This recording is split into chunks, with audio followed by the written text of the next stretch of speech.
হাড় আর জয়েন্টের ব্যথায় ভুগছেন, অনেক ওষুধ খেয়েও কিছুতেই কমছে না।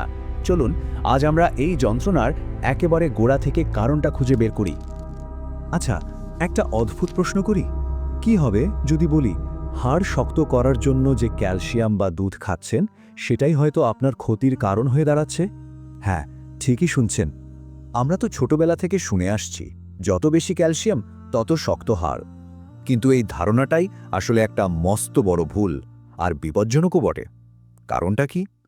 কারণ আপনার শরীর যদি ওই অতিরিক্ত ক্যালসিয়ামটা শোষণই করতে না পারে, তাহলে সেটা হাড়ের বদলে সোজা চলে যায় রক্তনালীতে, আর সেখানেই জমতে শুরু করে।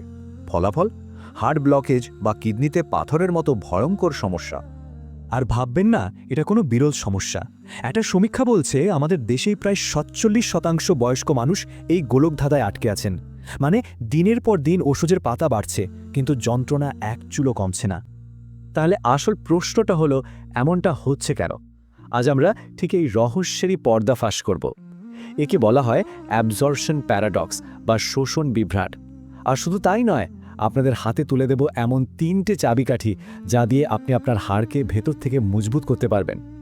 তো চলুন প্রথমে সেই মূল ভুলটাকেই ভালো করে বুঝি, যেটার জন্য আমাদের এত চেষ্টা জলে যাচ্ছে। এই ইনপুট বনাম অ্যাবজর্পশন প্যারাডক্স নামটা শুনতে কঠিন লাগলেও ব্যাপারটা খুব সোজা। এর মানে হলো আপনি কি খাচ্ছেন সেটার চেয়েও 1000 গুণ বেশি জরুরি হলো আপনার শরীর সেই খাবার থেকে পুষ্টিটা কতটা নিতে পারছে বা শোষণ করতে পারছে। ব্যাপারটাকে আরও সহজ করে বোঝার জন্য চলুন একটা উদাহরণ দিই। ধরুন আমাদের শরীরটা হলো একটা টাকার লকার, আর ক্যালসিয়াম হলো সেই লকারের ভেতরে রাখা টাকা, আমাদের হাড়ের জন্য সবচেয়ে দামি সম্পদ। কিন্তু এখানে একটা ছোট্ট সমস্যা আছে। লকারে শুধু টাকা থাকলেই তো হবে না, তাই না? সেই টাকা বের করার জন্য তো চাবি লাগবে। চাবি ছাড়া ওই টাকা যেমন কোনো কাজেই আসবে না, ঠিক তেমনি আমাদের শরীরের জন্য দুটো চাবি আছে, আর সেই চাবি দুটো হলো ভিটামিন ডি আর ভিটামিন K2। এরাই ক্যালসিয়ামের তালা খুলে তাকে ঠিকঠাক হাড় পর্যন্ত পৌঁছে দেয়। আর যখন এই চাবিগুলো থাকে না, তখন ক্যালসিয়াম বেচারা আর হাড় পর্যন্ত পৌঁছাতেই পারে না। তখন সে এদিক ওদিক ঘুরে রক্তনালী বা জয়েন্টে গিয়ে জমে যায়, আর তাতেই শুরু হয় ব্যথা, ব্লকেজের মতো যত বিপত্তি। মানে যে জিনিসটা আমাদের উপকার করার কথা ছিল সেটাই হয়ে দাঁড়ায় সমস্যার মূল কারণ। তো সমস্যার কথা তো অনেক হলো, এবার চলুন সমাধানের দিকে যাই। আর সবচেয়ে মজার ব্যাপার হলো এই হারানো চাবিগুলো কিন্তু আমাদের হাতের কাছেই আছে। আমাদের রান্নাঘরে আর চারপাশেই লুকিয়ে আছে এর 3টে একেবারে বিজ্ঞানসম্মত সমাধান। চলুন একটা একটা করে জেনে নেওয়া যাক। প্রথম সমাধান, তিল। ক্যালসিয়ামের কথা ভাবলেই আমাদের মাথায় দুধের কথা আসে, তাই না? কিন্তু আপনি কি জানেন 1 চামচ তিলে দুধের চেয়ে কয়েক গুণ বেশি ক্যালসিয়াম থাকে? শুধু তাই নয়, এতে লিগনিনস নামে একটা উপাদান আছে যা জয়েন্টের ফোলাভাব কমাতে দারুণ কাজ করে। তবে এটা খাওয়ার একটা নির্দিষ্ট নিয়ম আছে যেটা খুব জরুরি। প্রতিদিন 15 থেকে 20 গ্রাম তিল হালকা ভেজে নিন, আর খাওয়ার সময় খুব ভালো করে চিবিয়ে একদম পেস্টের মতো করে ফেলুন। এটা কিন্তু মনে রাখতেই হবে, কারণ ঠিকমতো না চিবালে শরীর এর থেকে কোনো পুষ্টিই নিতে পারবে না। এবার আসি দ্বিতীয় সমাধানে। এর নাম হলো গোল্ডেন মিল্ক বা হলুদ দুধ।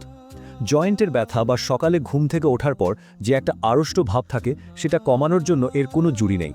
কারণ হলুদে থাকা কারকিউমিন হলো প্রকৃতির দেয়া অন্যতম সেরা একটা অ্যান্টি ইনফ্ল্যামেটরি।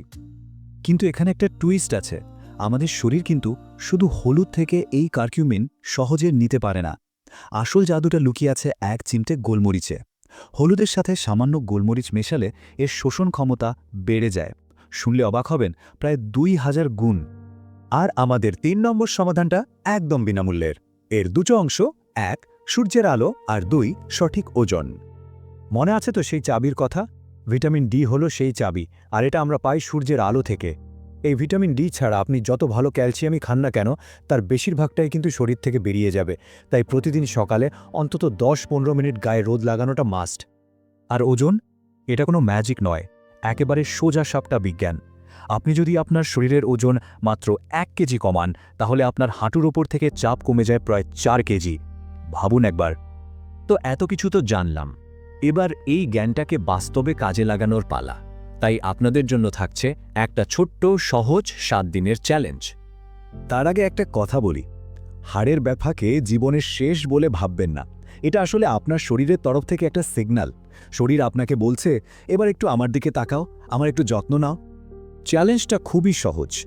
আগামী 7টা দিন নিয়ম করে প্রতিদিন সকালে অন্তত 10 মিনিট গায়ে রোদ লাগান, আর রাতে শোবার আগে 1 গ্লাস হলুদ দুধে 1 চিমটি গোলমরিচ মিশিয়ে পান করুন। এইটুকুই।